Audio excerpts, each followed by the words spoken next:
Chapter 5, Sunday Morning. The next morning, Mario came back to the newsstand with his father.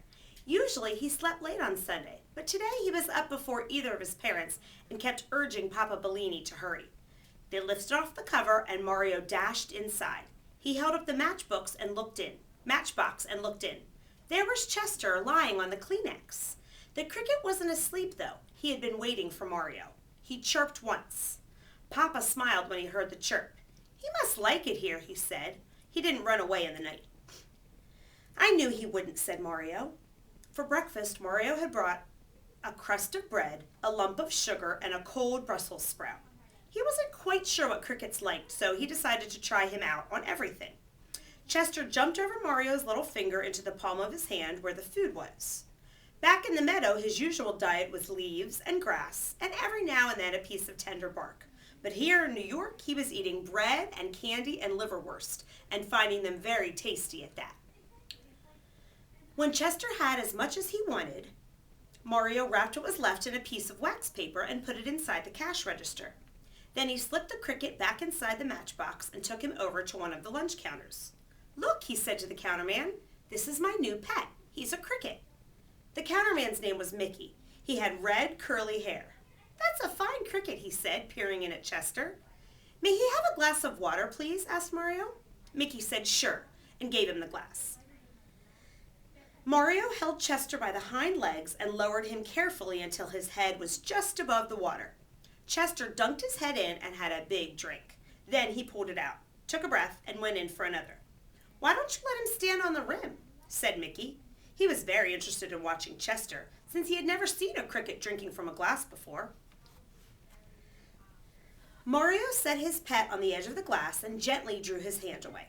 Chester bent down to try to reach the water, but the glass was too slippery. He toppled in. Mario hauled him out and dried him off with a paper napkin. But Chester didn't mind the dunking. He had fallen in the brook a couple of times back in Connecticut, and he knew it would take him a while to get used to city life, like drinking out of glasses. Here's the picture.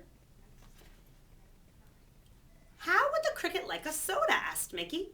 "Very much, I think," said Mario. "What flavor?" Mickey asked.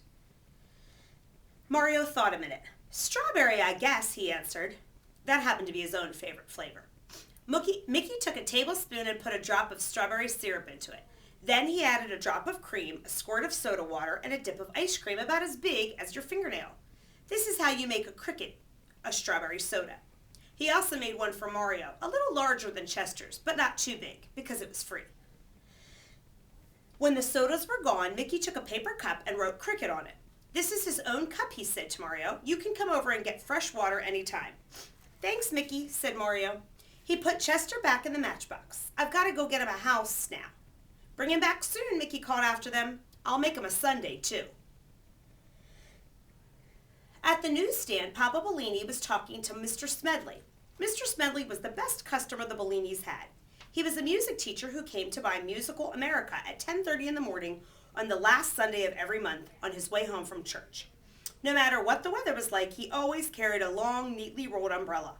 As usual, Papa and Mr. Smedley had been talking about opera. More than anything else, the Bellini family liked Italian opera.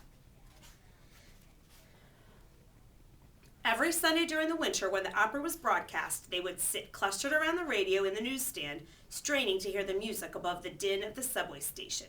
"Good morning, Mr. Smedley," said Mario. "Guess what I have?" Mr. Smedley couldn't guess. "A cricket," said Mario, and held Chester up for the music teacher to see. "How delightful," said Mr. Smedley. "What an enchanting little creature." "Do you want to hold him?" asked Mario. Mr. Smedley shrank back. "Oh, I don't think so," he said. "I was stung by a bee when I was 8 years old, and since then I've been a little timid about insects." "He won't sting you," said Mario. He tipped the matchbox up, and Chester fell out in Mr. Smedley's hand. It made the music teacher shiver to feel him. "I heard him chirping last night," said Mario. "Do you think he'd chirp for me?" asked Mr. Smedley. "Maybe," said Mario. He put Chester on the counter and said, "Chirp, please." Then, so Chester couldn't misunderstand, he made a chirping noise himself. It didn't sound much like a cricket. But Chester got the idea. He uncrossed his wings and made a real chirp. Papa and Mr. Smedley exclaimed with delight. "That was a perfect middle C," said Mr. Smedley. He raised his hand like an orchestra conductor, and when he lowered it, Chester chirped on the downbeat. Do you want to give him music lessons, Mr. Smedley? Asked Mario. What can I teach him? Said Mr. Smedley. He's already been taught by the greatest teacher of all, Mario, nature herself. She gave him his wings to rub together and the instinct to make such lovely sounds. I could add nothing to the genius of this little black Orpheus. Who is Orpheus, Mr. Smedley? Asked Mario. Orpheus was the greatest musician who ever lived, said the music teacher. Long, long ago he played on a harp, and he played it so beautifully that not only human beings, but animals and even the rocks and trees and waterfalls stopped their work to listen to him. The lion left off chasing the deer, the rivers paused in their courses, and the wind held its breath. The whole world was silent. Mario didn't know what to say. He liked that picture of everyone keeping quiet to listen. That must have been awfully good playing, he said finally. Mr. Smedley smiled. It was, he said. Perhaps someday your cricket will play as well. I prophesy great things for a creature of such ability, Mario. You hear, said Papa Bellini. He could be famous, maybe.